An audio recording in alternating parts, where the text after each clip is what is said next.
What is CrossFit?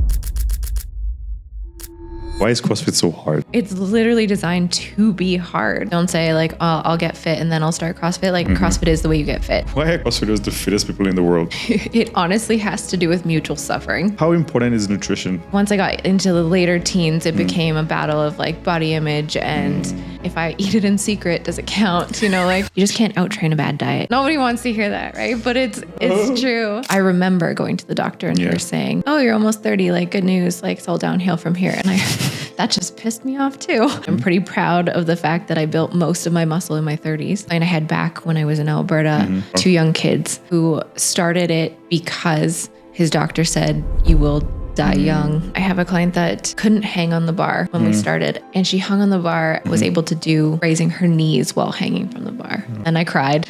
What was it like laying people off? I have core memories of laying off a pregnant woman. And things got bad enough to the point where if I called a meeting with someone, they would show up with a box. That was a hard place for me to be. And I just had to kind of shut off. We laid off somewhere over 1,000 people. Yeah. And then it was my turn. We're going to bust some CrossFit myths right hope now. I can. Women will get bulky Do you know how hard it is to get bulky? I've been trying for years. and men will get small. I haven't heard that one. CrossFit is too hard, too intense. CrossFit is dangerous and injury prone. Everything involves a weird acronym. Yeah.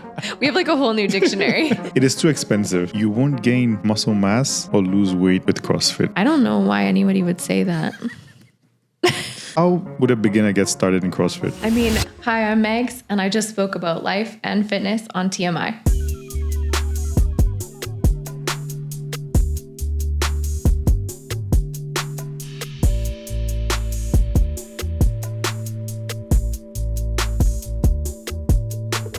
Hello, everyone. Welcome to another episode of TMI.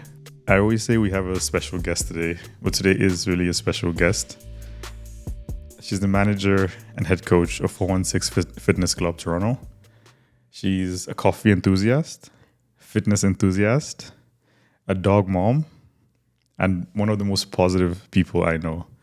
Welcome, Megan Dancy, aka Megs. Thank you. Hey, how are you? I'm doing good. How are you? I'm great. I'm excited for today, by the way. This is my favorite part of these interviews usually. I like to get context on people and understand like background. So my question for you is, if I met you today, what would I need to know about your background and like upbringing for me to like make sense of you? Well, that is a fascinating question, isn't it? Let's see. I mean, I was born and raised in Alberta. Shout out Alberta. Yeah, shout out Alberta. Great life there, great childhood there. I have my parents and one sister, so I am the oldest of 2. But my family was very large from the extended side. So my dad had 9 brothers and sisters. Wow. So I grew up amongst, 26 something cousins and all the aunts and uncles and lots of time with family. So that would probably be something that comes from my background with like my immediate family small, my extended family rather large. Even on my mom's side, she had 4 sisters. So there was quite a few of us. Was your house always full?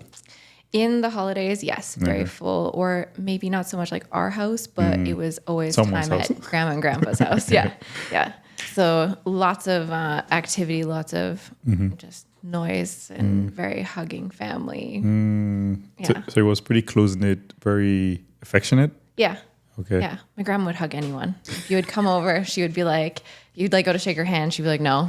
She'd pull you into a hug. It's gotta be a that hug. was what it was. Yeah. She was like, I don't care if you like it or not. That's great. What core memories do you have from your childhood?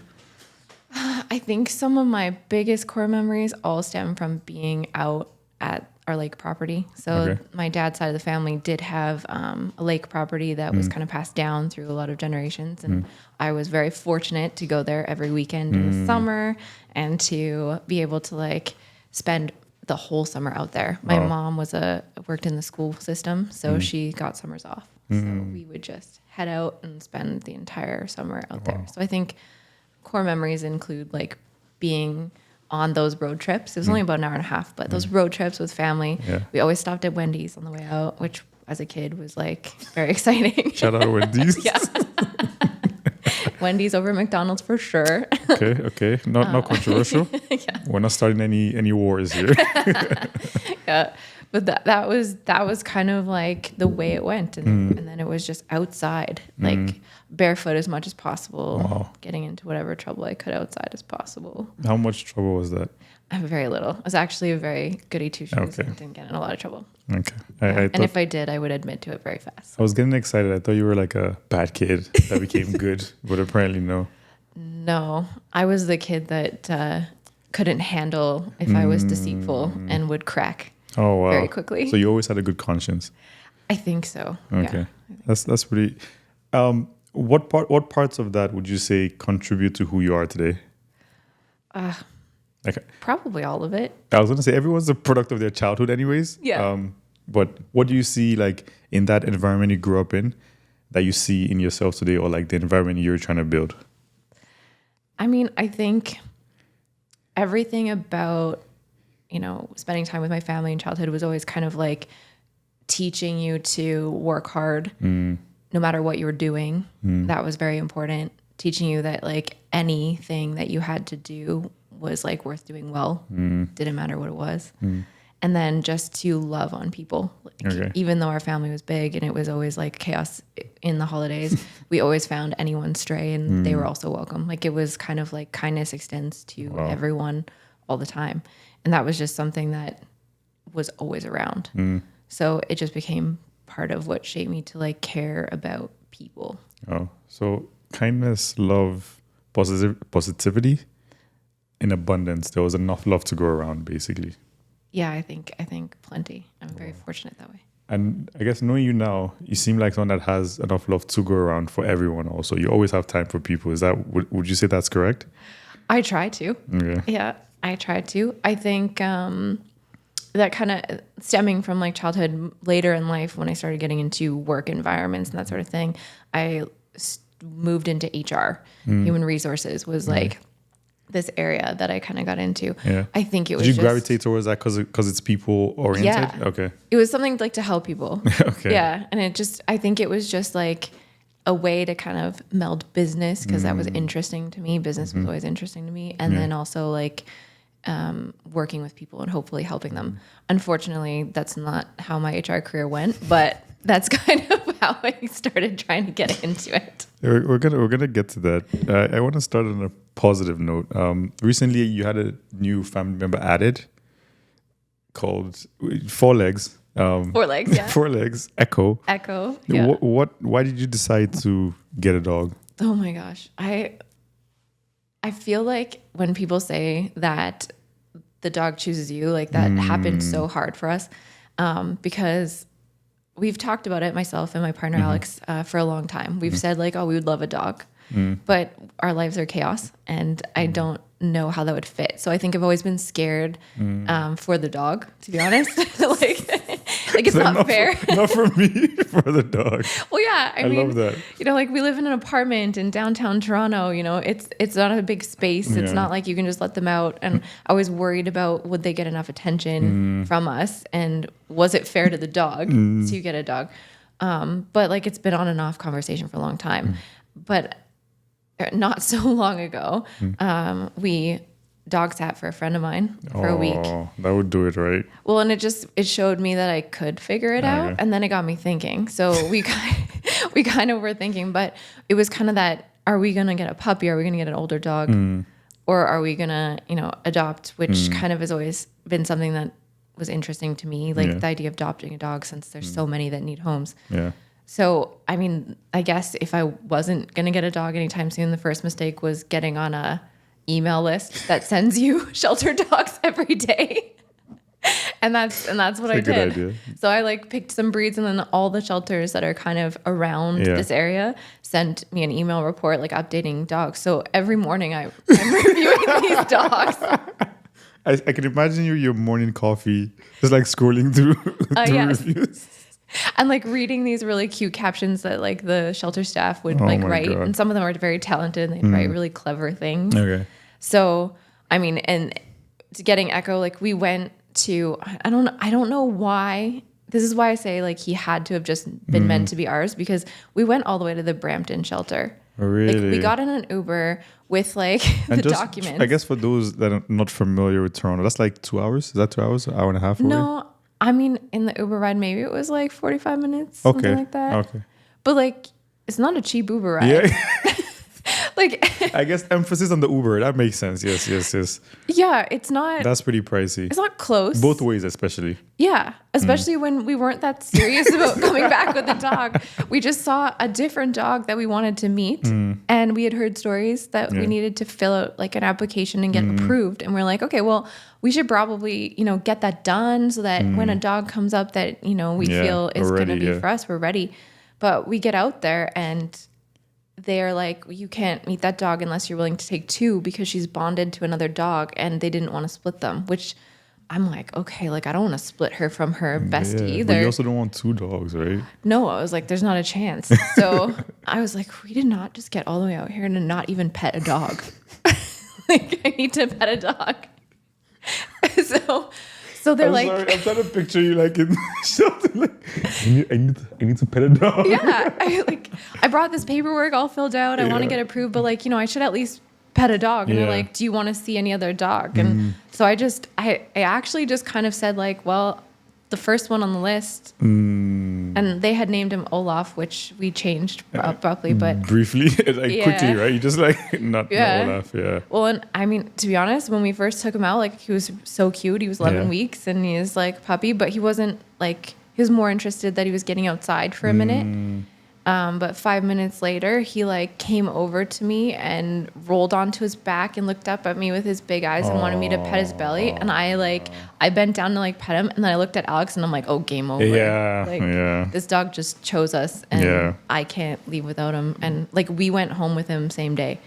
Wow. So we were rushing back with this dog in my lap. In the Uber? in an Uber pet, which thank God they have that. Oh, Uber pet, nice. Yeah, and I'm sitting there holding him, thinking like, what did we just do? Like, how did this happen so fast? Like, and then I went to Alex. I was like, did you see the size of his paws? Yes. Which is usually an indicator of how big the dog would get.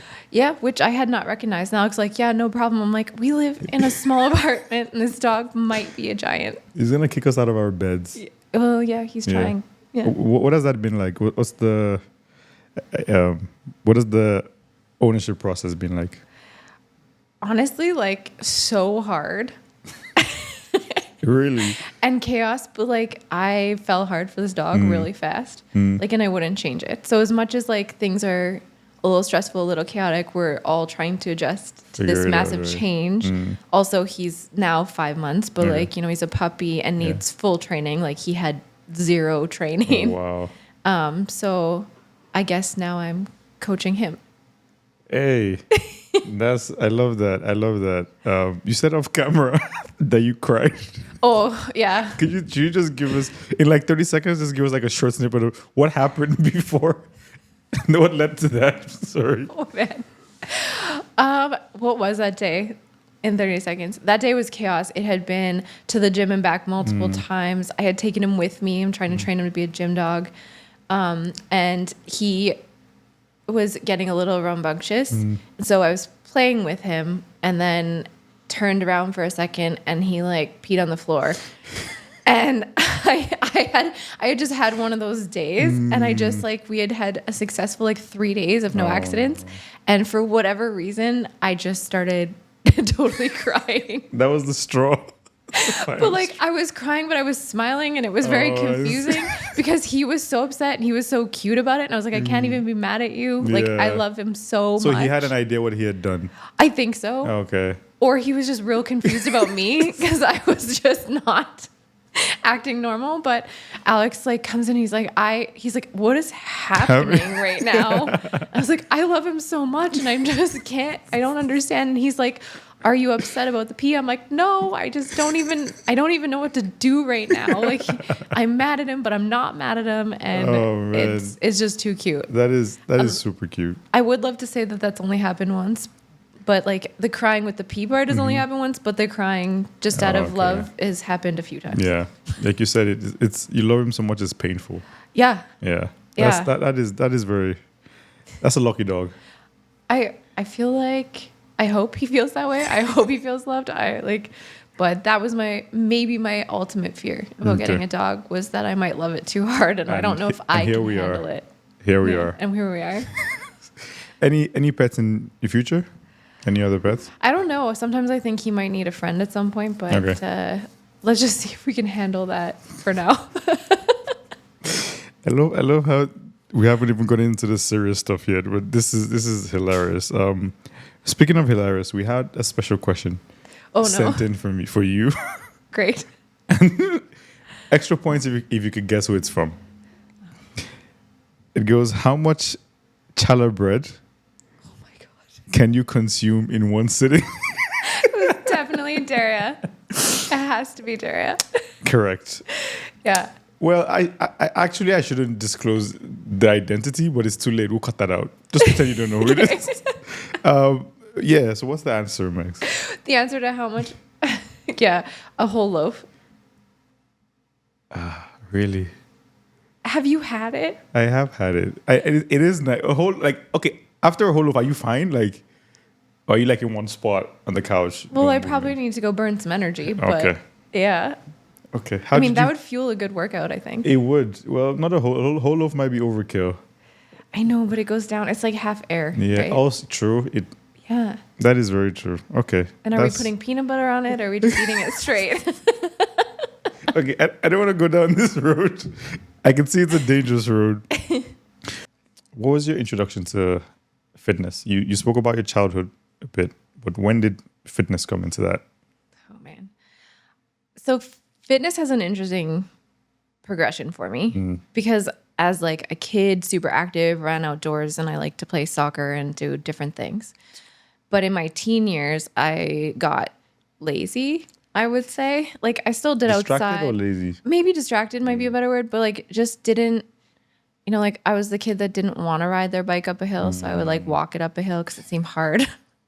I like got more interested in like doing other things, playing with my friends or, arguing with my mom about makeup or something like that. And I think once I got into the later teens, it became a battle of like body image and, I would go to a gym and do something, but I don't think I really understood what to do with it. It was, and it was like, if I eat it in secret, does it count? Like lots of really unhealthy habits throughout that. Did you actually believe that? I mean, I tried to like believe that, and be like, I'm so good. You guys didn't see me anything bad. Like, why am I gaining weight? Like, my mom would be like, well, I know that there were pierogies in the freezer that are no longer there.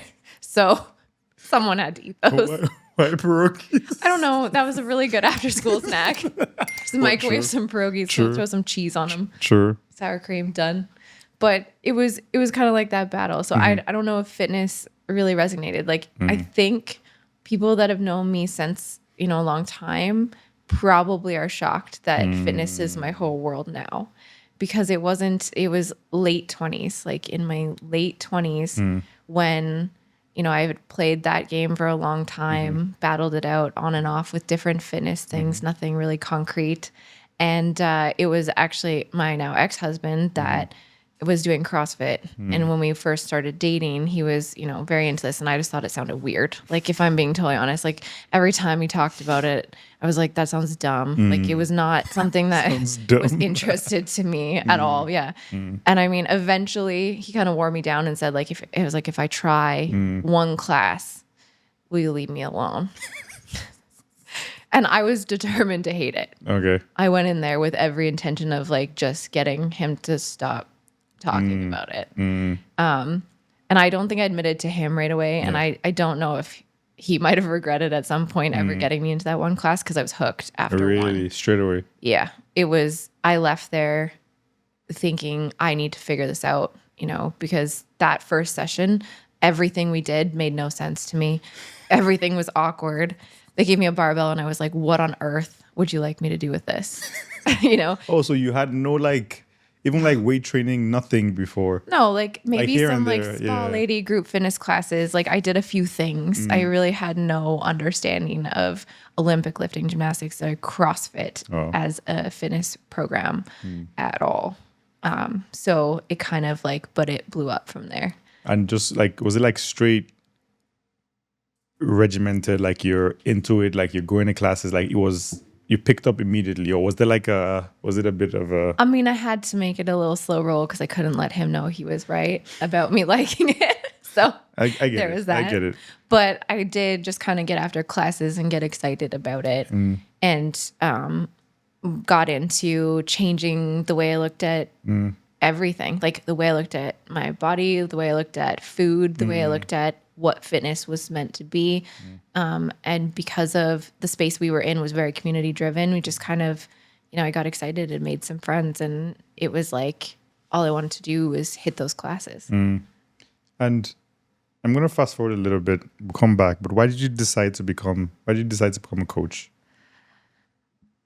It wasn't long after I was like hooked in it that I started to realize how empowering it was. And it was like a change in mindset, realizing that I could care more about what I could do instead of what I looked like. And watching the coaches that were around me at the time, I was very fortunate to have a lot of them. There was about like 9 or 10 that were in this gym.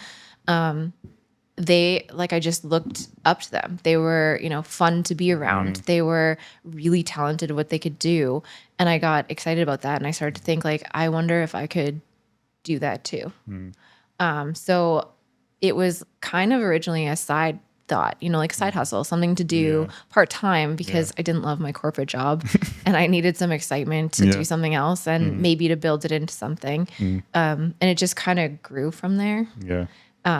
It became like a thing that I wanted to do. And then when I told the owners of the gym that I was part of that this was something I was interested in, their initial reaction was that I wouldn't be very good. Really? Yeah. But not the coaches that you looked up to, the owners. Yeah, they were also coaches. Okay. And I respect them for that. Really? I think if people knew me back then, like they might agree. Oh, okay. Like I don't disagree with their statement, although it pissed me off. Right? Really? Did it piss you off and fuel you? Like, yeah. Okay. It did. Okay. Because I was kind of like, what? Like, me? Well, and I was like, maybe I can't, but I also, it made me want to try. So I kind of, got after that. That was when I kind of like, okay, well, I'm going to at least start. And so I didn't get to coach immediately right away. Okay. First, they got a little stuck with the kids program. And so I helped out with the kids program, which was a great way to start learning. Okay. Don't ask me to coach CrossFit kids now. Aren't we all kids then? I mean, yeah, but kids again. I get it. But worth it. And then I did teens, and like it took some time. Like it took a while to kind of edge my way into being able to stand among those coaches that I looked up to so much. That's super interesting. You this is all in Alberta still, right? Yeah. When did you decide, you know what, I'm going east? Oh man, that's like quite a bit later after a lot of things have happened. Okay. But it was kind of at that first chunk of the pandemic. Like when we got that first shutdown for that little bit of time, I had been working at a new gym for a while. I'd been really trying to make a go of this as a full-time opportunity. Okay. And Calgary is great. It has a lot of like positives to it. I sense a butt coming. Well, not a but like I wanted to see somewhere else. And funny enough, I originally had said that I would never move to Toronto. Okay. I don't know why I said this. I had visited. I have a friend that's been here a long time. You just didn't like the city? No, but visiting I think is very different than living here. That is true. But my partner Alex, who is originally from just outside Toronto and lived in Toronto, we met in Alberta because he was there for a job. Okay. He always talked about going back, and we had been dating for a bit, and it kind of was like this thing that he kept saying, like, eventually he's moving back. And I had been like, well, I don't know why we're dating because I'm not moving there. But it kind of like in that time that we were shut down, and I was like really looking at, like, it was the first time in a long time I had space to like think about what's next. I started to wonder if I needed to leave this coaching thing behind in order to, get myself more stable as far as income and that kind of thing, and go back into my whole corporate roots, which stressed me out, and I didn't want to do it. So I kind of threw my hat in the ring for a Toronto job posted at 416, and I thought the competition's probably high. I'll probably never hear from them, but Toronto's busier, it's bigger, and the opportunity might, this might be my last shot of seeing if I can make a go of this coaching thing. Wow. And that's how it came about. Yeah. And I honestly didn't think I would hear from them when I put my resume in. When you heard from them, what was your reaction? I was kind of surprised, but I thought, you know what, maybe I've got something that people don't have with all my experience. I had a kind of a weird resume with, corporate HR job, but lots of things, and like coaching. I had, the entrepreneurial side of things because my ex-husband and I had opened a brewery. So like there was, that piece that had come in. So you were very well-rounded. I guess. Or very experienced. Or maybe just like you had a lot of experiences. Yeah, basically. Yeah. So when 416 is like, yeah, sure, let's do it. Was that when moving to Toronto became real to you? It wasn't until they actually like offered a role. And I thought, it was, weird times, pandemic times. So we were doing, online anyways, but also I was in Calgary still. And I think it was 3 or 4 interviews worth. And I had spent quite a bit of time with the owner, Dan, on the interviews. And I just like wanted to work for him. There was something about the way he talked about the business, the way he talked about what it was that he wanted for the business, that I was like, I need to go work there. So he took a real like risk on me, I would say, because he didn't see me coach. He didn't he was just going based off of seeing me on a video. It was like a blind hire almost. Right? Yeah, kind of. And then I took a real chance because I was moving across the country in a pandemic. And you could have lost the job a couple months later. Yeah. Then you're in a new city, no job, right? And there was no guarantee on what the job really was. Like at the time, it was just a coaching job. It wasn't gym management. It wasn't head coach. It was just, you can coach some classes. Wow. That's fascinating. I want to talk about your corporate career a little bit. Sure. I hope it doesn't trigger you. No. But you've given us a bit of a timeline. Where does your corporate career fit in that timeline? And what was that like?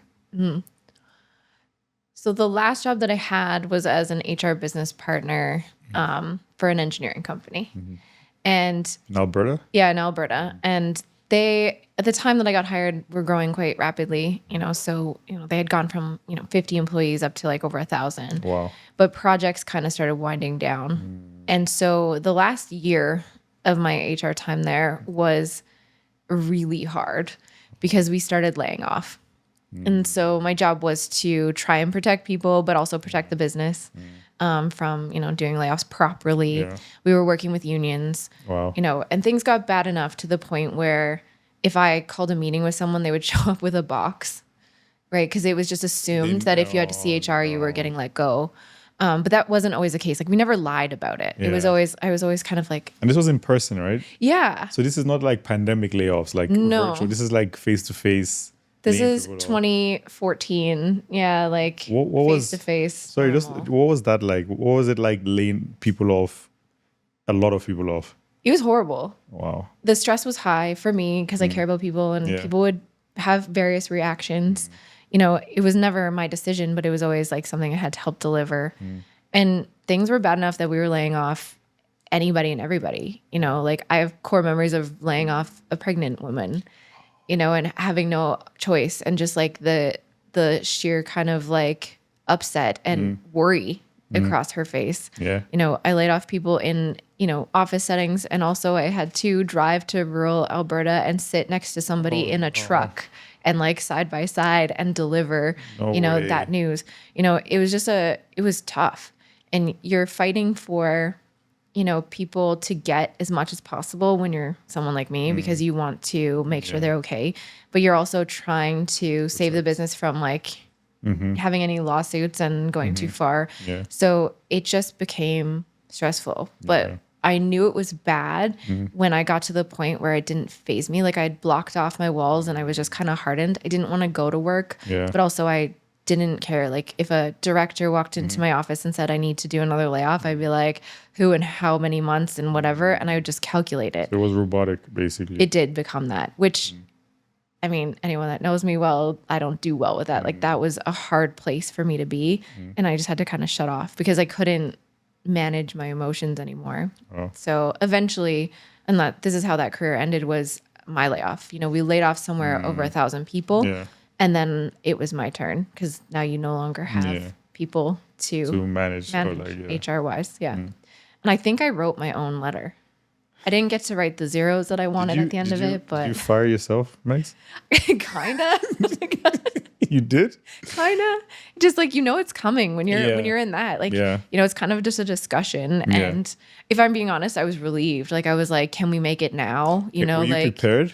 Yeah, like I was ready to go. I needed to be done. Yeah. I was very tired. It reminds me of that there's a movie, George Clooney. Oh yeah, I know which one you're talking about. Where they travel around and like lay people off, and he had like a system, and he was so good at it. That's very getting robotic and laying people off. I don't know. It sounds crazy. It feels like something inside you died, and it's just like. That's what it felt like a little bit. You get numb, like you just, you're just saying words, basically. Yeah. Because you care so much. There's only so much care. Like at some point, it just becomes, well, this is my job. I have to do it. Yeah. And you just have to block out as much as you can and just try to be at least kind. And after that job, coaching in Alberta, you never look back. Yeah. I mean, that was that job. And then it was like trying to find a new one. I couldn't sleep at night. Anytime there was an interview, because the HR world was really suffering at that point in Calgary. It was, you know, most businesses were struggling and they needed HR people to help clean up a lot of messes. Yeah. So I said to my husband at the time, like, I don't know if I can do this. I think I want to try and coach full time. And he was like, well, then let's see. Let's try. Wow. So I think at one point I had 3 gyms I was working for to try and make it work. And then I was working for a supplement company as like the rep for the West CrossFit gyms and supplements. Nice. Just trying to make it work. Trying to make it work. So now you're in Toronto, you're doing your thing, shining like you are. I want to talk about like coaching a little bit. I think one of the biggest questions people have is, when they get into fitness, like how do you choose what type of fitness to get into? Pilates, weight training, CrossFit, running, anything. There's so much. As a coach, how do you sort of advise people on that?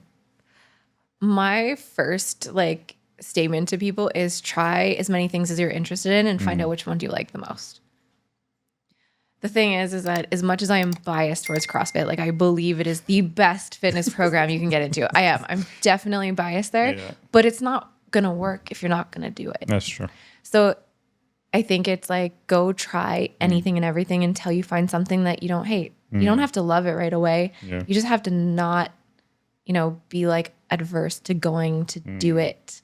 And I do think people need to put more than like one try into it, you know, like give it a good effort of like, you know, try out, you know, multiple ways of doing it. But for fitness, like can't be all bad. You can't dislike or hate it all. Yeah. I like what you say about try everything you can, because I'm a big believer in trying things to know you don't want to do them. Yeah. How do you know? Yeah. Like just try it. Like, information is information anyways. Whether it's I don't want to do it, I want to do it, you get information. Let's get into CrossFit. I'm excited with this part. Almost like a high school question. What is CrossFit? Oh, man. I mean, I like to go through so many ways of explaining it depending on people, but like, because the general statement is that CrossFit is like high intensity, varied fitness, right? Functional movements across all different time and modal domains, which doesn't mean a lot to a lot of people. Let's be honest. That's the textbook. That's the textbook answer. And it's great if you dig into those, like it makes sense. But like, I think where I like to take people that are new and don't really understand it is that CrossFit is a fitness program that is going to improve your fitness and your overall health and potentially the way you look at the world. Wow. And the way, philosophical. Yeah. I love it. like the way it does that, like, is through like all those different things, right? You've got your Olympic lifting, you've got your powerlifting, you've got your weightlifting all in one. You've got your gymnastics. You're going to use body weight. You're going to use any kind of like, tool, kettlebell, dumbbell, barbell, ropes. Like everything kind of gets bucketed in some way or another, using like life as part of it. Yeah. And, people are like, what does that even mean? And I'm like, well, the best example I can come up with is like anytime I traveled in my life before CrossFit, going down an airplane aisle, needing to put a bag in an overhead bin was a stressor. It's a simple thing. And I wasn't, even if I was packed light, it was just like, as you're going, you need to hurry. You got people wanting to get on this plane. And I would just be like watching the numbers, like, when am I going to have to lift this like up? anxious, and am I going to be able to do it? Wow. Yeah. Now I don't think twice, right? Because overhead pressing is something we do in the gym. And now I know I can pick up my bag and I can put it in that overhead bin. Now I'm looking for who needs my help. Wow. So I think it's like, how does it translate into kind of life? And that's just one of many examples.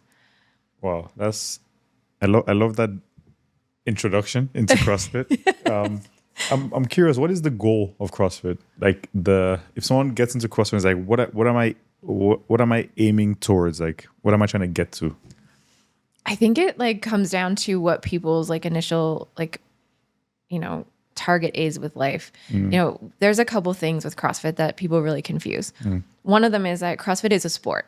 So there is the sport of CrossFit, and that's like the fittest on earth. And they have, the games, and it's the athletes at a high level. And this is what most people see when they Google CrossFit. And then they're like, not a chance, because they're Physical crazy. 100, like the show. Yeah. I mean, they're that is their career choice. That is like the top of the top. Yeah. It's like watching basketball and you're watching the NBA.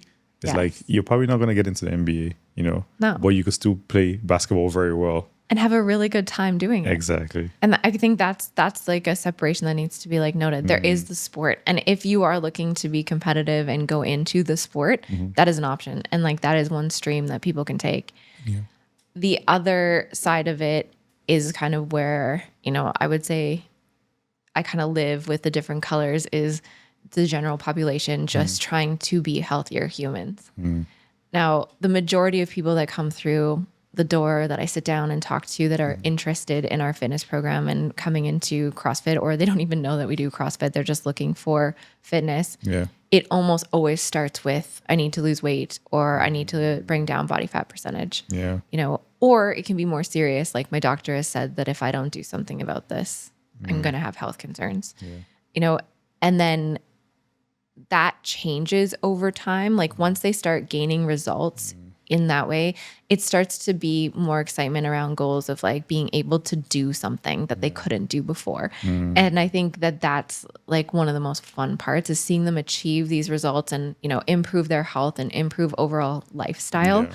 And then kind of like bridge the gap into, like it was for me, worrying less about what I look like and more about what I can do. And how do I fuel that for life? So I think there's kind of these two different compartments. And then once you're on the general population side, like, what's the goal? I mean, I hope that people get into it and then realize that the goal is always changing. The goal might be body fat. It might be a cholesterol thing. It might be, gaining muscle mass, or it starts to change to double unders, or being able to snatch a heavier weight, or going into a local competition to compete for fun. It kind of like alters. But I think the purpose, the point should change as you do. And I would say that was, for me, it was very much like that. When I started, if I looked at something like a complicated thing, like a ring muscle up, right? Which is like hanging at the bottom of rings and bringing yourself above the rings. Like at the time I looked at that and thought, like, I don't even want to do that. Like that looks hard, and I don't see myself ever caring about that. Yeah. Now, years later, that's something that I can do sometimes, and that I'm very proud of being able to accomplish. And I would like to now be able to string some together, but when you're new, that looks impossible. Wow. But over time, like, your mindset changes. Wow. I can attest to so many things there. I think when you start out, like, it's the question of what is more important important, the journey or the destination, right? There is no real destination. Obviously, you have goals, but like you said, once you achieve them, that changes, and then you have a new goal. So it's an ever shifting like destination, Yes. which is why you have to enjoy the journey, right? Yes. And like it's those little wins. Like I've done some CrossFit. I started because I was just curious. Like I tried different things. Like one thing about me, I would try a sport, like tennis. I'll run. I'll play ping pong. I'll play Pickleball? soccer. Soon pickleball. All right. And I was like, let me try CrossFit. Like all I hear is CrossFit is so fucking hard. Like it's so hard. I'm like, what is like? Let's check it out, you know. And then you just get hooked, if that makes sense. And then like you want to get like your next muscle up, or you want to get your next double under, or you want to like, you know, be able to like, you know, finish the WOD in the RX time. Like it just you get like so many little mini goals, almost like Candy Crush. It's like you just want to keep grabbing all these little points and then move up. So it becomes exciting. And then there's community too, which is another beautiful aspect of it. Absolutely. Why do you think, why would, if someone is about to get into fitness, like why choose CrossFit over other sports? I know you've spoken about how amazing it is and all the benefits. But what edge would you say it has over like other types of training? I think it honestly has to do with mutual suffering. Because there's something that happens when you do a hard thing with other people and you finish it together and you just start to understand that. And I think when you go into a fitness program like CrossFit and you can put every level, you know, so like, you know, don't say like, oh, I'll get fit and then I'll start CrossFit. Like CrossFit is the way you get fit. Yeah. So it's every level. I can put people in a workout and they will be doing slightly different version, but it will still amount to the same stimulus. They'll still be working the same amount of hard for them. Yeah. And to do that in a room full of people and push yourself in that way, and then to finish and like know the satisfaction of finishing that, and then to look at your neighbor and realize like you're all suffering together. Like I think that's where it is. I think that's where that community is so special. Yeah. I think that's where people get hooked the most. It's the mutual suffering. And when you say look at your neighbor, usually it's like, I guess, horizontal. From the floor? Yeah. A little side eye. Usually like you're in a sweat puddle, just like trying to see who else is alive. Which is fun. When you eventually get up, it's very, very, very fulfilling, if that makes sense. I asked this question on behalf of like everyone that's like ever done CrossFit or tried CrossFit. Why is CrossFit so hard? Why is CrossFit so hard? Why is it so hard? Are you so Have good you got at it? any good answers? No. I'm hoping to get one from you. I think it's literally designed to be hard. And I think there's like no way for it not to be unless you don't try. You know, because any workout design is designed to hit a certain way. And if you push yourself as far as you can that day, it's going to be hard. So the short answer, it's supposed to be hard. Yeah, I think it's just supposed to be. I mean, all good things, like all good change, like comes from hard things. It's tough, yeah. Right? I think, and I mean, that might be one of my favorite things about CrossFit is like the resiliency that it kind of develops in people. Continuous resiliency. Yeah, because it doesn't just end up being in the gym. Yeah. It goes into your life. That's true. I think about what happened throughout my life after finding CrossFit, and I often wonder if I would have handled it had I not had CrossFit. Like I think that timing of CrossFit being in my life was so that I would get through hardships that happen later. People say that about going to the gym in general. It's like if you could be disciplined, strict, and like go to the gym, usually translates to other parts of your life. And because CrossFit is so hard, that also translates to other parts of your life. You could do harder things than you would do if you were doing like basic, you know, non-hard workouts. And there's something that I hear you say a lot also, is that we do hard things, or we can do hard things. And I think you're always like repeating that. What does that mean? And why is it so important? I think it just goes down to that mindset of like trying to convince yourself of these things being true. You know, like the messaging we give ourselves makes a huge difference in how we get through things. And so Self-talk. yeah, self-talk, mindset, and it is not easy to keep that going. Like I've had many a workout that have stopped because my mindset is not there, or that I've suffered through. There's often times where like the self-talk that's happening is not productive to anything. That's true. So I think those statements they've become like a thing that I feel.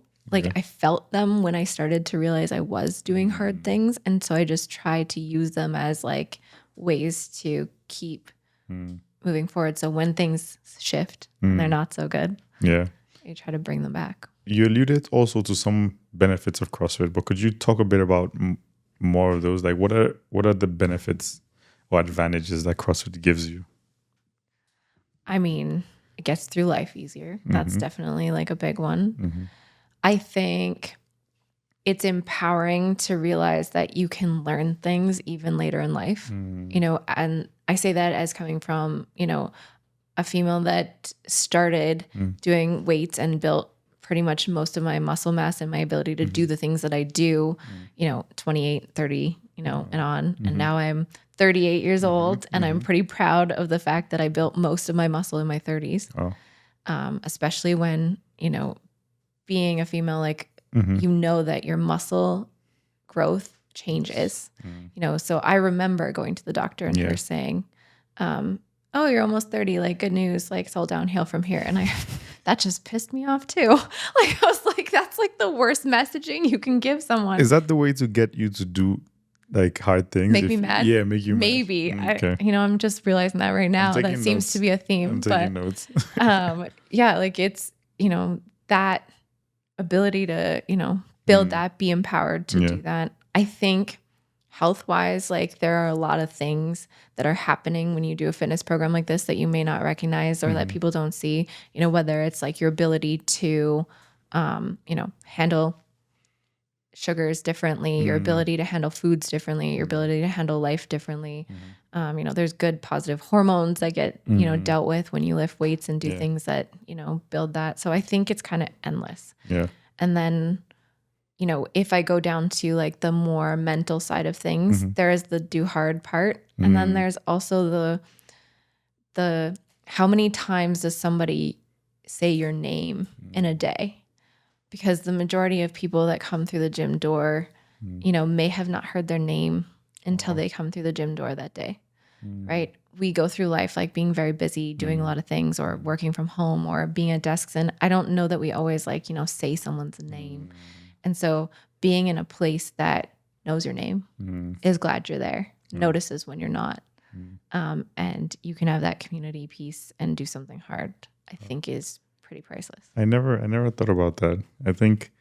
I know the community is a big thing, but just like, because everyone has different levels of like connections and friendships and stuff. For some people, the gym is like that's like where they get the most of their connection anyways. So I think it's very touching that that's part of the intentionality of what you're trying to create in a gym, basically. I'm curious. I think you also alluded to this earlier, but why are CrossFitters the fittest people in the world? Like, is there like, what's the science behind it? What's like because obviously we know CrossFit is hard, right? But it's not the only hard sport or only hard like, physical activity. But CrossFitters consistently come out on top in these competitions. So what makes them stand out from like a programming or scientific point? Like, what is it? It's the constantly varied aspect. It's that like the idea and intention is to be ready for anything at any time, and that's why this fitness program and the methodology is often used with first responders, right? It's kind of military and first responders, like, because they need to be ready for anything. They don't know when and what and how things are going to happen. And I think that that's kind of what it is. A lot of people forget the true methodology of CrossFit like includes rest, right?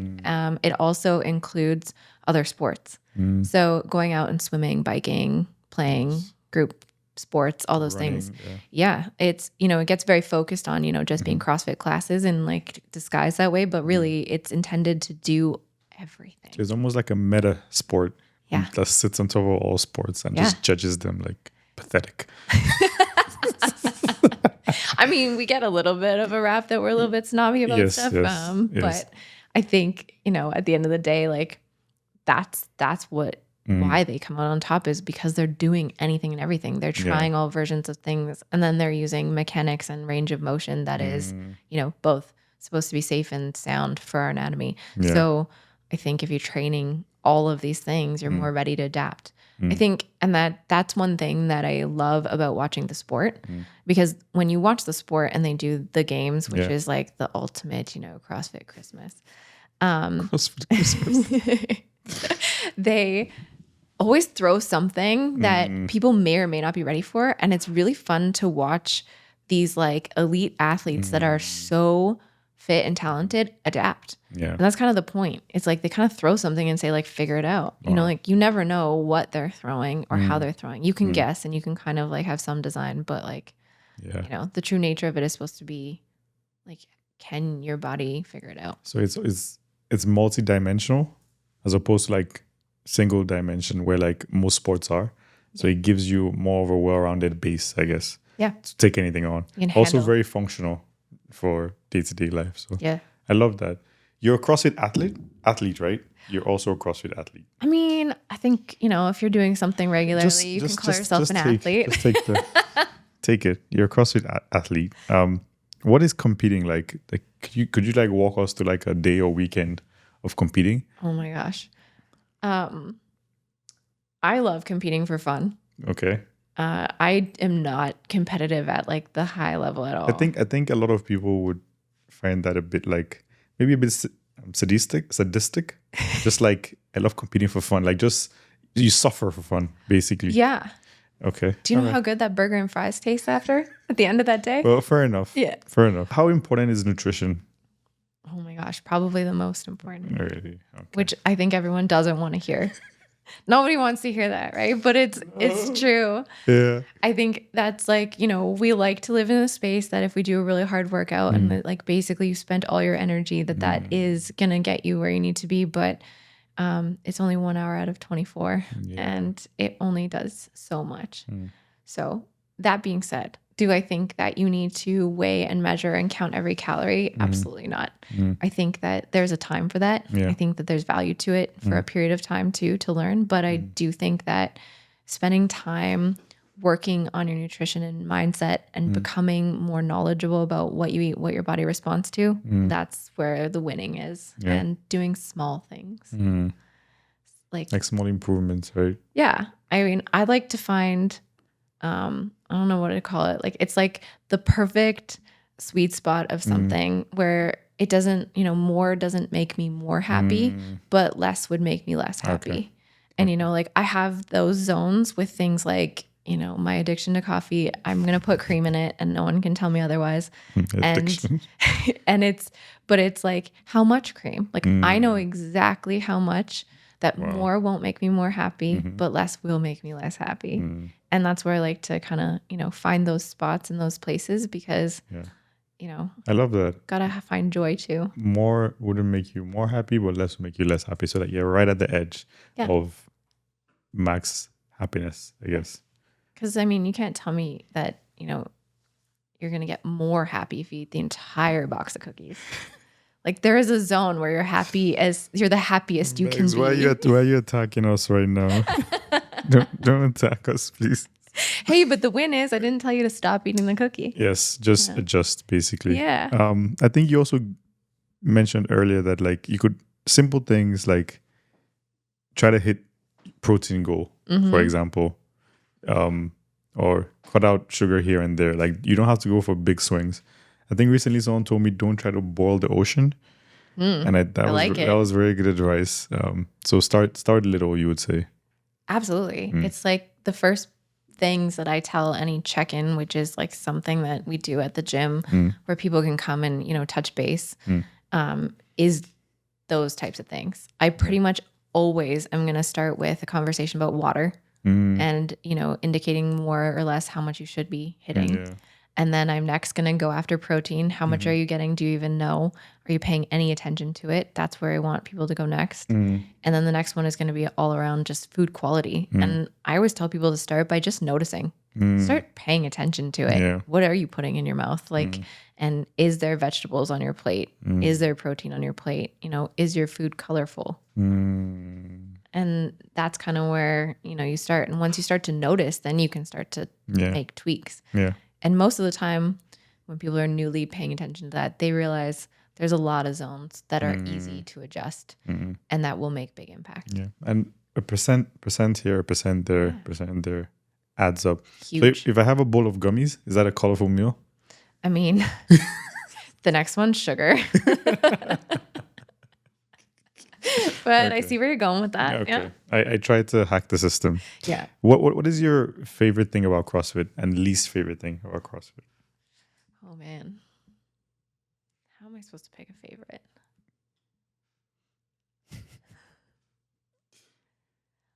My favorite thing is its ability to change people's mindset and empower them. That's probably my absolute favorite. Watching that happen is the best. Knowing that it can happen, the best. Being somebody that lived it, the best. That would be my favorite. The least favorite, I don't even know if this like counts really, but it's going to be like the perception that's out there about it, right? It's still not always understood. And it has a lot of like judgments on it right off the bat. And that's still like very, you know, relevant with, you know, doctors, chiropractors, physiotherapists, you know, and I hate to say it, but like sometimes I think it's fair because as much as I know a way that CrossFit is supposed to go and the safety and these things that are supposed to happen and how it should be approached, it's not always approached that way. You know, as a, you know, a fitness program, it's not completely governed in any way that is going to make sure that that happens. So, you know, I do tell people to like, you know, make sure your coaches are going through the right programs, make sure that you go to a gym that looks for form over everything and actually tries to coach and train people. So I don't know if that's a cop-out answer, but... No, there's a lot of bad actors out there, I guess, giving CrossFit a bad name, you would say. Yeah, or just like maybe lack of understanding from that. And I would have been someone that definitely was that, you know, early days and had to learn those pieces. And I'd say I'm still trying to gather those pieces and make sure that I don't stop learning and I don't stop trying to improve the way that we do things. Perfect. I think speaking of CrossFit having a bad rap, we're going to bust some CrossFit myths right now. I can. I'm so excited for this because there's so many myths about CrossFit out there. Okay, let's go. We'll try and make this as quick as possible. Okay. Number 1, CrossFit is dangerous and injury prone. Absolutely not. Any reason, any follow-up to that? I mean, I guess the follow-up would be like, not any more so than anything else. So like technically everything's dangerous and injury prone. That is very true. So I guess maybe it's true, but... So correct form, correct coaching, and CrossFit is not any more dangerous than next. Leave your ego at the door. Yeah. Okay, that makes sense. Number 2, you need to be in shape before starting CrossFit. Oh, this is one of my least favorite ones. No, CrossFit is to get into shape. That is where you start. Okay. CrossFit is only for the young and athletic. I mean, I already outed my age. I'm 38.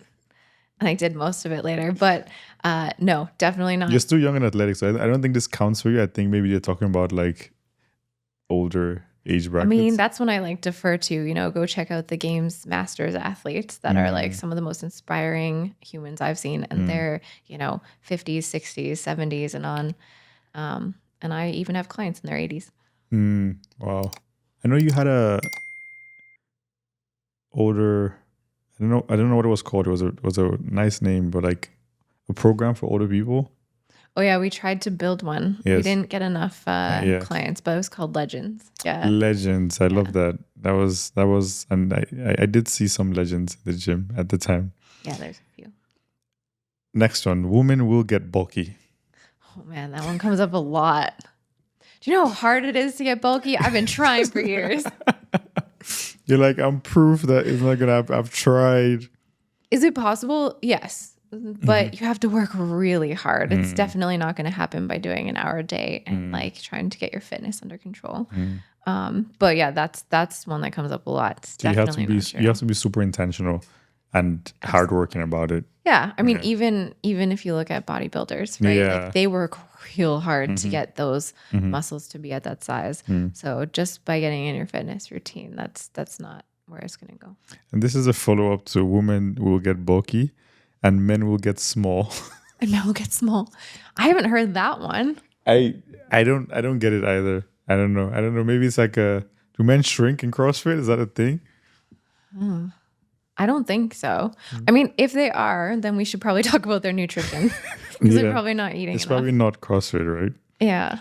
Or it's like a combo of like not hitting the right nutrients, right? Because there is that too. Even though like a lot of people try to lose weight, some people are trying to gain. But if you're not eating enough. So I guess maybe it's more of like if you're coming from like weight building or like bodybuilding and you go to CrossFit, you might like drop down a bit because obviously the workouts are different. It's a different like program, right? You might change like the way that the appearance of the muscle is for sure. That's definitely a thing. I mean, you can even look at the CrossFit athletes over the years. Like if you go back a while and then you start looking at how it's evolved, you know, bodybuilding and now what is being called functional bodybuilding is coming in, which is like more accessory work. And so some of that has changed what the CrossFitters at the high level even look like. Yeah.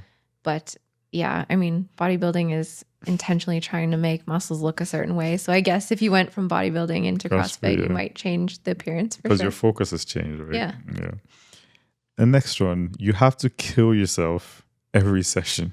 No, please don't. This is actually like a really interesting one. I think people need to like learn what their intensity levels should kind of be at, you know, and like there are some science pieces that say, for example, for females that you should only hit a really high intensity 3 times a week, maybe. So, but like intensity is also relative to the person and how you're feeling. So I think you have to go a little more inward and say like, what do I have today to give to this? So you want to push yourself, but. So you have to do some inward like assessment and reflection. Yes. Yeah. So you don't have to kill yourself. No. Sometimes I go and just move. I've been seen with an empty barbell many a time. Just moving. Yeah. Because showing up and doing something is better than nothing. I love that. Next one is hilarious. You will get a rhabdo. And I'm gonna add some more color to this. Rhabdomyolysis is a serious medical condition. Rhabdo occurs when damaged muscle tissue releases its proteins and electrolytes into the blood. These substances could damage your organs and lead to death. Yeah, it's actually pretty serious. Really? It is. This is the thing, though. I didn't know this was a thing. It is. It's very much a thing. Wow. And like any good CrossFit trainer should know this and be very aware of it. Again, it comes down to proper application of something. So like if it is day one for you and you come in and the workout says they're going to do 100 pull-ups, 200 push-ups, and 300 air squats, then as a trainer, like I should not be giving you that, right? If you're brand new and you have not done this volume before, right? Yeah. So scaling is really, really important. And there are certain things that you can do that can make you more high at risk for something like rhabdo, like slow descent like of a pull-up, so like negatives. There's a reason that you only do small volume in these, and it's because they're very valuable for strength, but they can create a breakdown if you do too many. So like it all comes down to volume and it all comes down to properly addressing the workout for the person.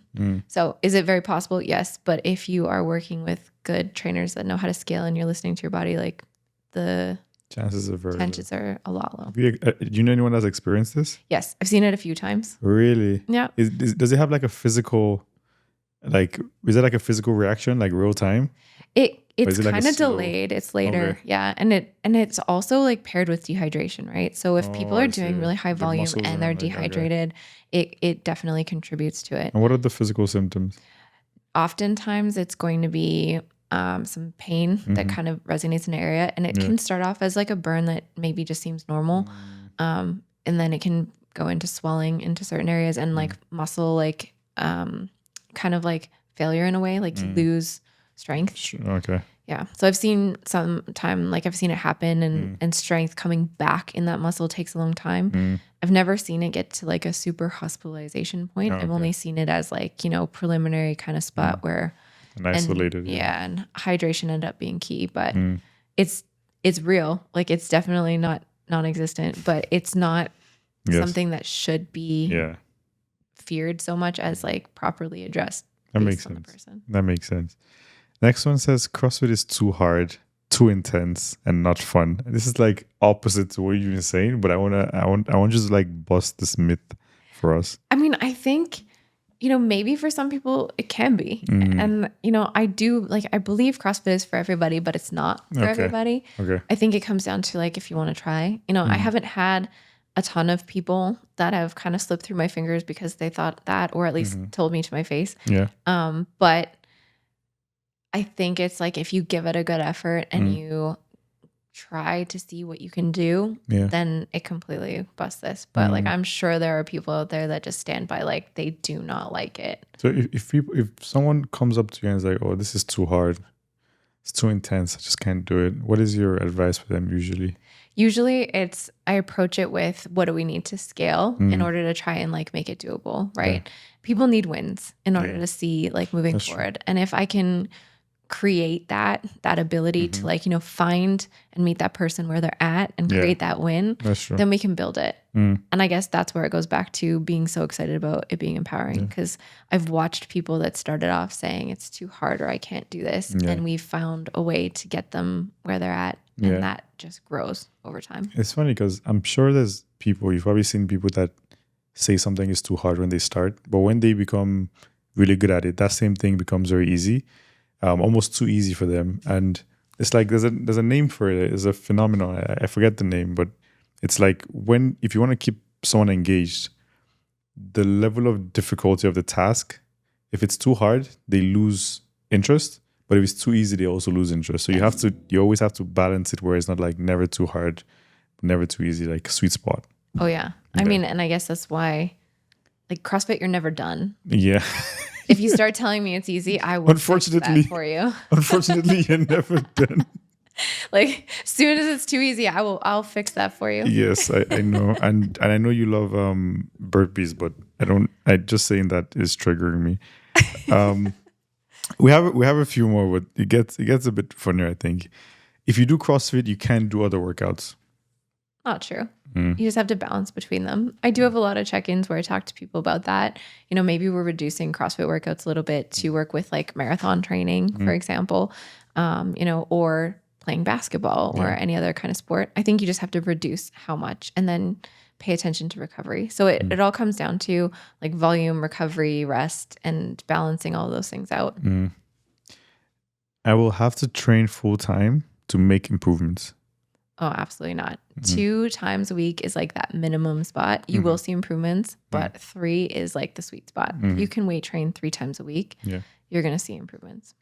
As long as you show up and try, things will change. I love this one. Everything involves a weird acronym or sexy sounding word. EMOTM, AMRAP, RFT, DUs, OH, KB, 1RM, cleans, jerks, snatches, boxes, wads. Yeah.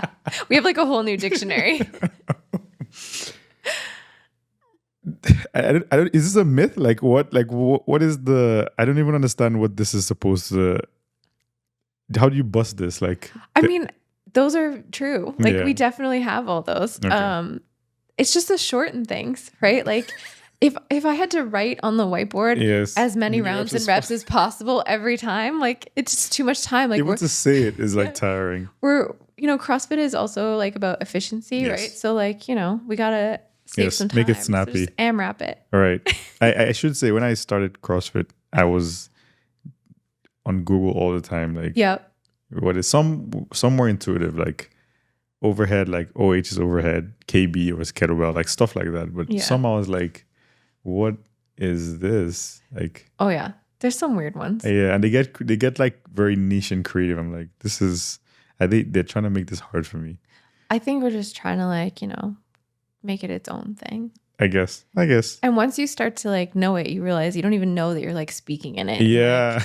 Like, when I work with new people and they're just like, I have no idea what anything in the sentence you just said was. And I'm like, yeah, okay. Don't worry. Yeah, you get there, right? Yeah. Right? You come to this side. Yeah, that was me.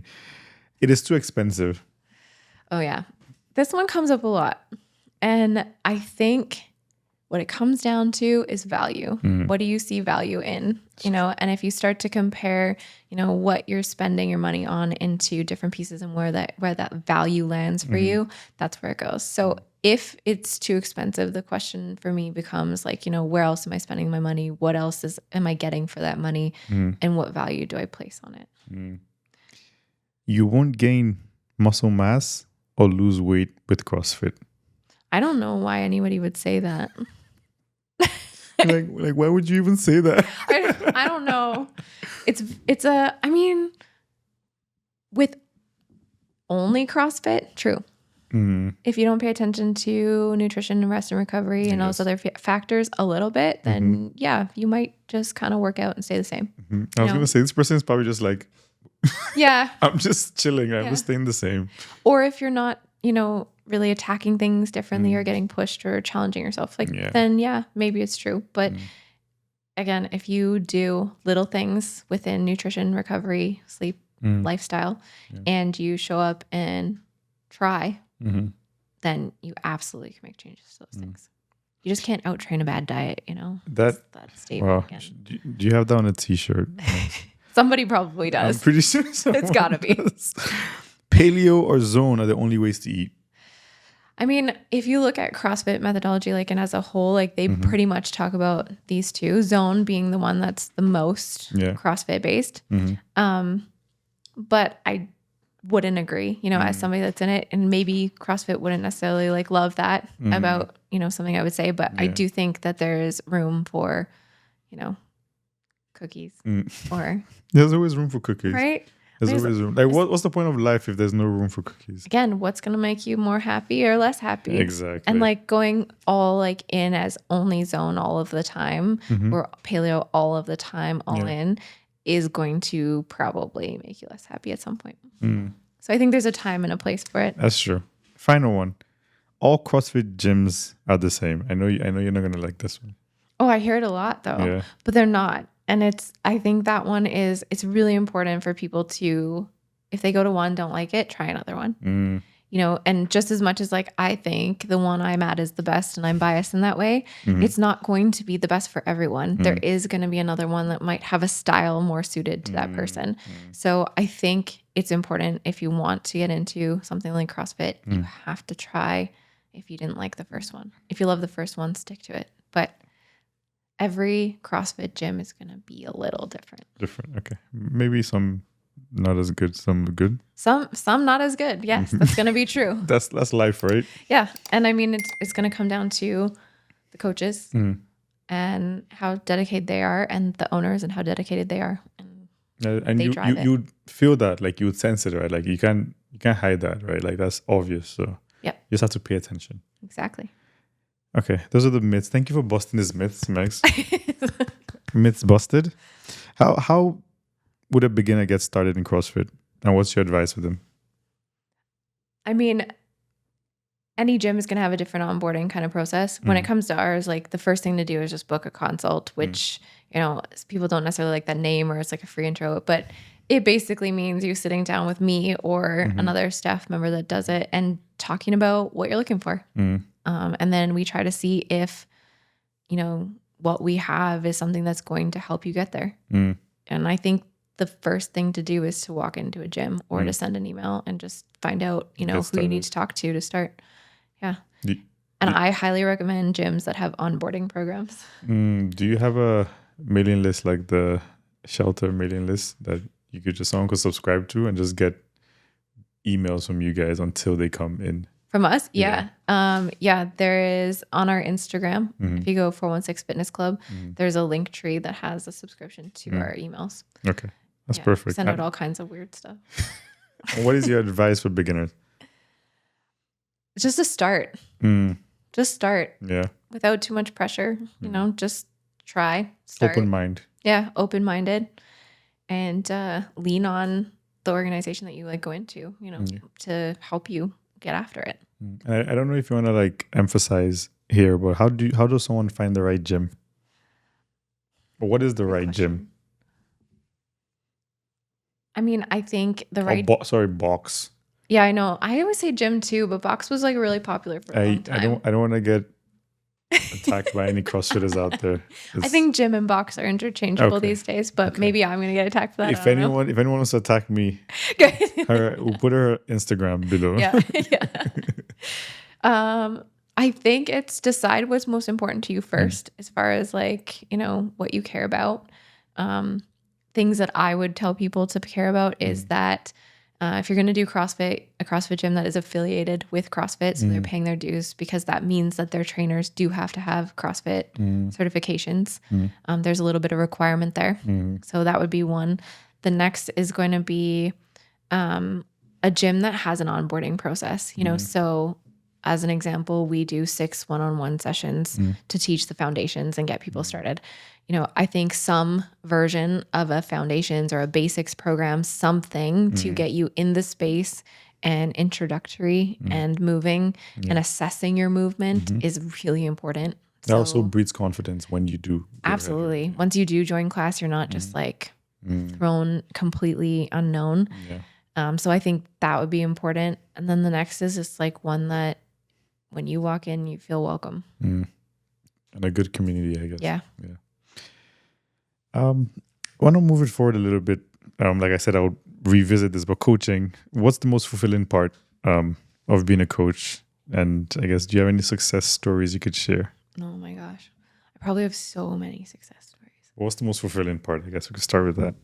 I think it's when people have a win that's really important to them. And that can be like anything. Just last week or the week before, I have a client that couldn't hang on the bar when we started, and she's not been there that long. And we were doing a one-on-one session, and she hung on the bar, and not only hung on the bar for like a while, but was able to do, raising her knees while hanging from the bar. And like the excitement in her face, and then the excitement in mine, and then I cried. Spoiler. Yeah, like was pretty fulfilling. So like it can be as simple as like a new thing, like just being able to hang on a bar, or something like a client I had back when I was in Alberta who started it because his doctor said you will die young. He had really bad health markers in his blood, and like diabetes was part of it, medications. And after, months of us working together, the day that he came in and told me that he had reversed every marker on his blood was like, because I'd watched him lose weight, I'd watched him make changes, but this was like, life changing, when he had 2 young kids. So I mean, you can guess I cried that day too. I literally was going to ask, did you cry? But like, it's so exciting to watch it. It doesn't matter whether it's those big ones like that or, something small, because I feel like the win and the value of the win is so dependent on the person. Like they're all kind of big. That makes a lot of sense. And what's the hardest part about coaching? Hardest part? I think the hardest part is when like people are hurting or struggling in life and you can't necessarily help them fix it. And so it's like you're there and you're trying to like support them in doing these pieces or make these changes, but something else is kind of getting in their way, whether it's themselves or those other pieces. And that can be hard. It kind of ebbs and flows. I feel like there are times when I have this big wave of clients that are all doing really well, and that feels really good. And then sometimes it feels like a wave of everyone struggling hard. Life is tough. Yeah, life is hard. And when it gets hard and people aren't seeing what they want or they can't seem to get, where they want to go. And it's the same things that you're repeating over or like that I can't do it for you. At the end of the day, you have to help yourself. That's probably the hardest part. Is when you know how to fix it, but you can't. Coaching is like a bit of therapy. Like you're almost like I'm sure obviously you get into a lot of like therapy-like conversations. Yeah, behavior. Yeah. Or sometimes just listen or just be like that ear. Yeah. Therapist, coach, friend, photographer. Hey. Yeah. Gotta video those wins, those gains. That's true. I'm sure you've gotten very good at it. How have you grown in that like time you've been there? So much. I mean, I when I left Calgary, it was after reestablishing my life, going through a divorce. So when you do something like that, when you get divorced, like you completely change everything about your life. My life blew up and I had to build it back. And I realized how much your identity becomes so many things that are in your life. And mine was very lost. So I had to find mine again. And I was very fortunate to find that in a CrossFit gym, you know, and in a community that embraced me and let me. A few provinces away also. Yeah. Like it was.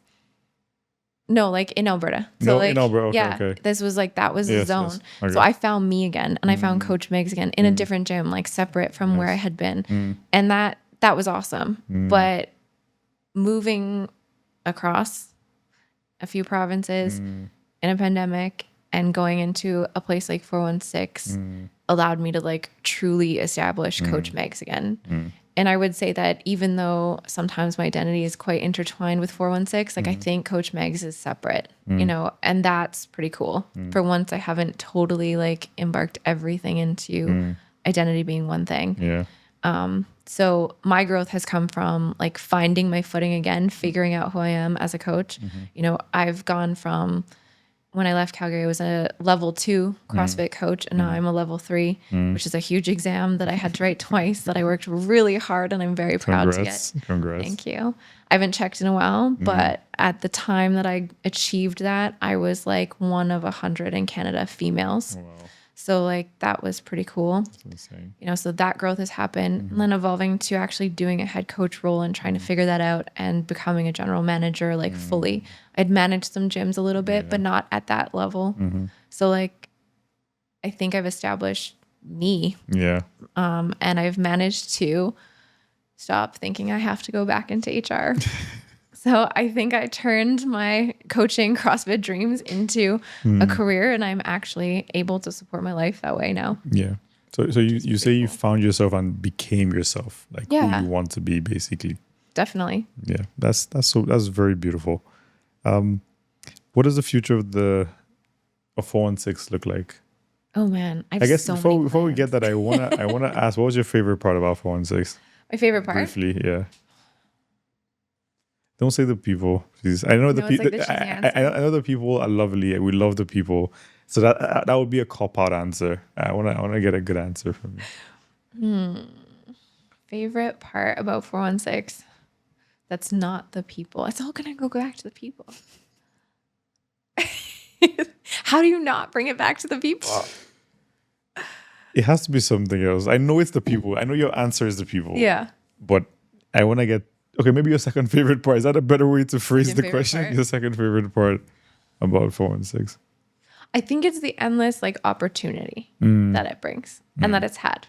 You know, like for me and for others. You know, it's kind of like this big possibility. You know, I've been able to grow my career there. I can grow myself as an athlete there.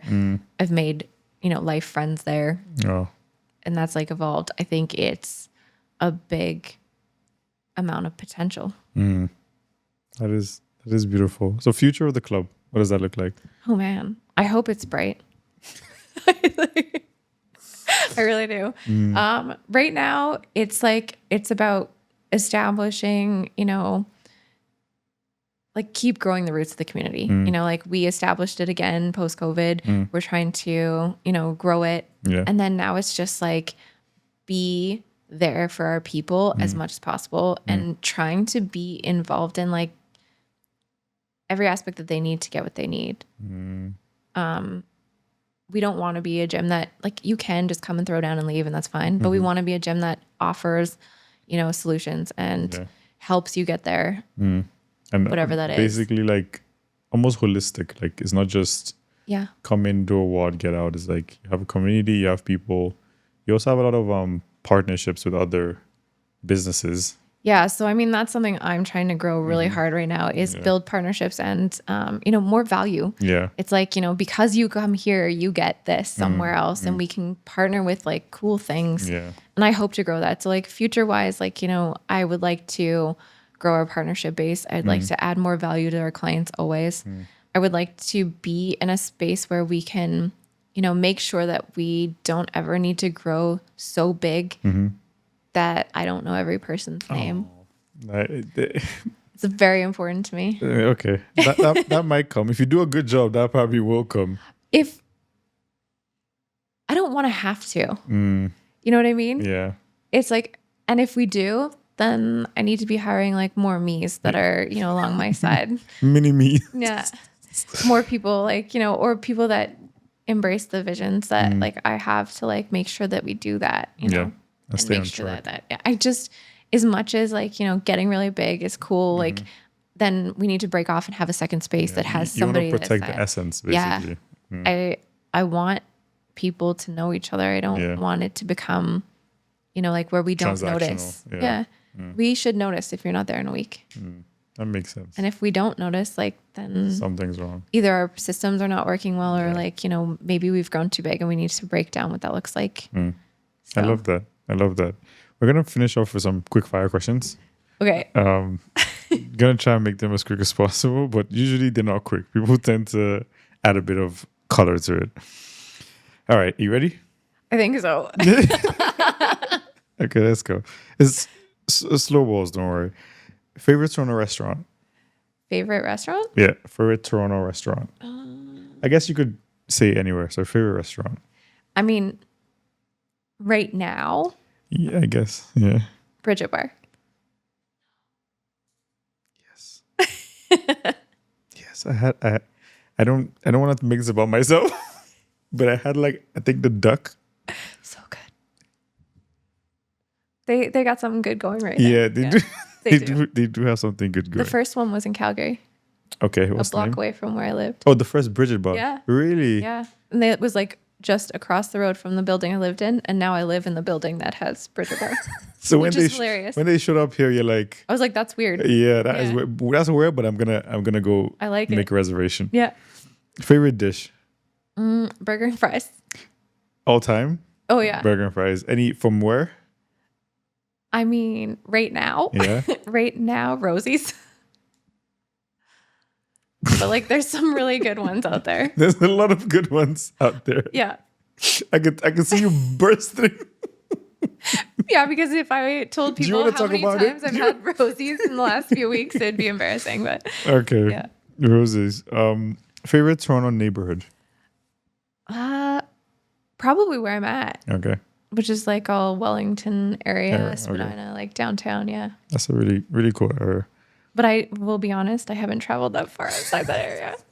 Let's just be real. In Toronto? Yeah, like I kind of stick to like, downtown. A kilometer in any direction, but it's pretty bad. It's like the kids' toys that you wind up and then they go and they just like die. Yeah. When they reach like the limit. Yeah. I need to go back. You have like a radius basically. Yeah, there's a radius.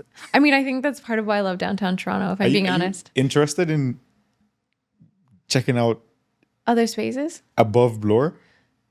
I mean, do you want to know what's happening anywhere above Bloor? If you tell me something good, I should go see maybe. If not, you're not going? I mean, I would. I just need a reason to. I kind of work and play and live in That makes sense. Please go above Bloor and beyond, I guess, Bathurst and DVP. Just check out Toronto. Toronto's a very big place. It's very big. Yes. And there's a lot to see. There's a lot more Roses out there you can find. Yeah. Do I have to Uber there though? Because I've turned out I like get a little car sick. What if there's dogs there? Would you Uber 45 minutes? Uber 45 minutes to for go other see dogs. But now I have a dog, so I don't need to go see other dogs. But that's how you got the dog. Yeah, it's true. So maybe there's more nice things waiting for you 45 minutes outside Toronto in an Uber. You're right. Okay. That's my pitch. I like it. Your favorite movement in CrossFit? Favorite movement? Burpees. Was that even a question? Do you I'm actually serious. I honestly thought you just like dishing it out. I didn't know you actually like burpees yourself. No, I do. Like, why? Is there a movement that is more humbling? Like, I don't. Why? It does everything.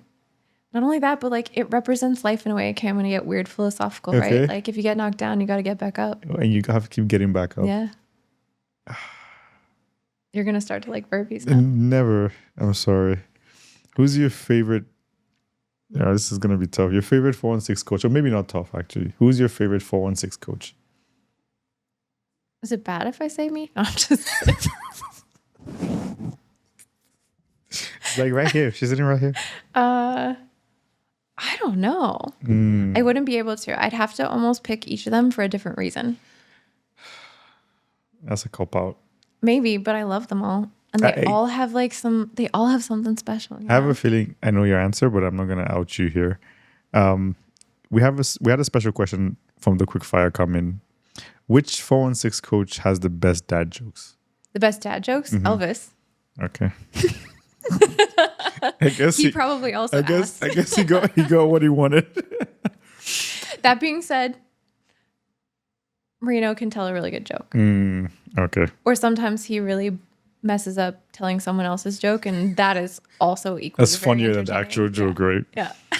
What's the favorite city you visited? Favorite city I visited? San Sebastian, Spain. San Sebastian. Yeah. I hope. It's like a territory also. It's like those weird in between. Yeah. I mean, it's been a lot of years, but I loved it there. I used to think Really? I'd move there or something if I could. I hear it's beautiful. It was beautiful. And I had like the perfect mix of like city and chill. And at the time that I was there, they still did like 2 p.m. siestas. So like at 2 o'clock, everything was closed and everyone was at the beach. Brilliant. Did you participate? Well, like I was just traveling, so I just thought it was so weird that I'd be at the beach and then all of a sudden at 2, like all these people would show up and a lot of people wearing full business suits and they just like strip down into a bikini.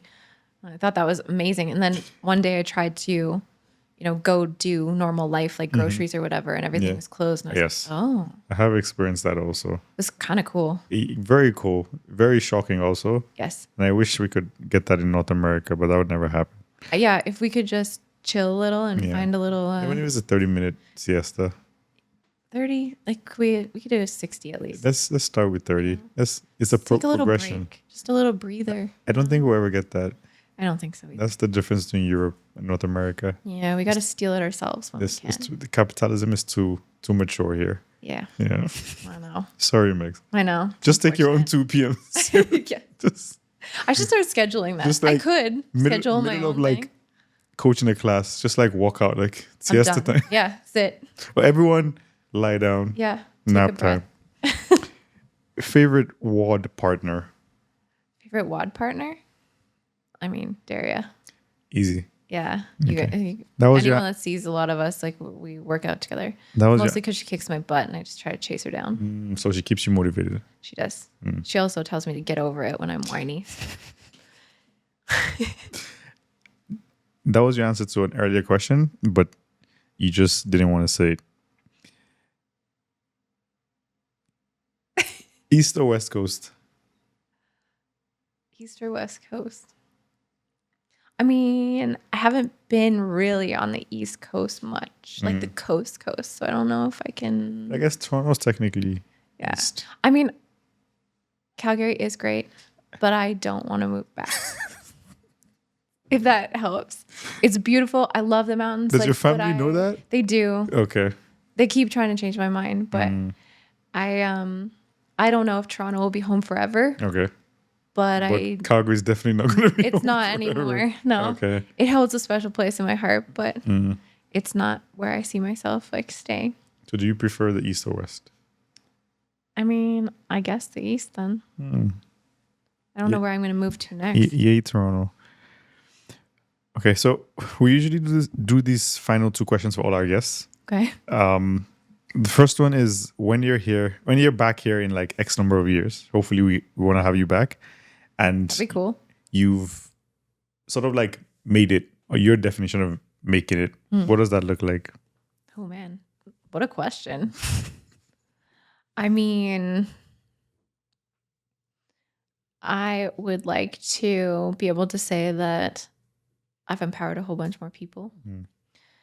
I hope that I have owned or I own a gym. And am using it to just empower people and hopefully, change lives for members, but also maybe make way for coaches and people that want to do what I've done. hopefully I still have a dog, maybe 2.